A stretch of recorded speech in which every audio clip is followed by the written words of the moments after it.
आज सुनाने जा रहे हैं गीता के दूसरे अध्याय का कथा। चलिए शुरू करते हूँ, बने रहे चैनल पर।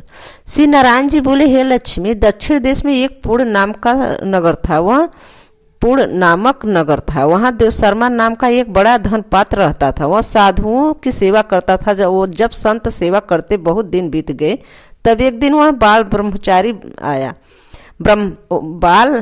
ब्रह्मचारी आया। देवशर्मा ने उसकी बहुत सेवा की और विनय भी किया कि हे संत जी, मुझे कृपा कर श्री नारायण जी के पाने का वो ज्ञान उपदेश करो, जिससे मेरे जीवन को कल्याण हो और मुझे मुक्ति मिले। तब बाल ब्रह्मचारी ने कहा, मैं तुमको गीता जी के दूसरे अध्याय का पाठ सुनाता हूँ, उसके सुनने से तेरा कल्याण होगा। तब देवशर्मा ने कहा, श्री गीता जी के दूसरे अध्याय को सुनने से कोई इसके पूर्व भी मुक्त हुआ है? तब बाल ब्रह्मचारी ने कहा, मैं तुझे एक पुरांत कथा सुनाता हूँ, श्रवण करो। एक चारवाह वन में बकरियां चराता था। वहाँ भी भजन किया करता था। एक दिन रात को चारवाहा बकरियां लेकर घर चला गया। मार्ग में एक सिंह बैठा था। एक बकरी उस सबसे आगे चली जाती थी। उसे देखकर शेर भाग गया। तब चरवाहा यह आश्चर्य देखकर बड़ा चिंतित हुआ और वहाँ आ खड़ा हुआ। उस चरवाहे ने मुझे देखकर कहा, मैंने यह आश्चर्य देखा कि बकरी को देखकर शेर डरकर भाग गया।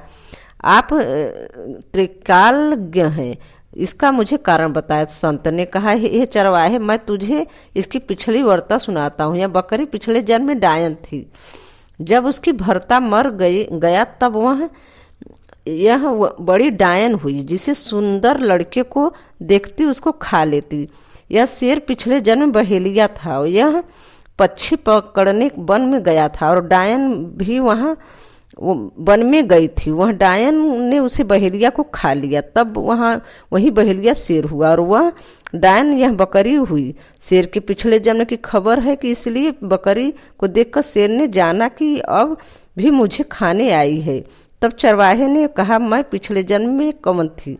तब संत ने कहा, तू पिछले जन्म में चंडाल था। वह चरवाहे ने कहा, हे ब्रह्मचारी जी, कोई उपाय भी है जिससे हम तीनों में से एक अधम देह से छूटे? तब संत जी ने कहा, हम तुम तीनों उद्धार करते हैं। एक वार्ता मेरे से सुनो। प्रथम एक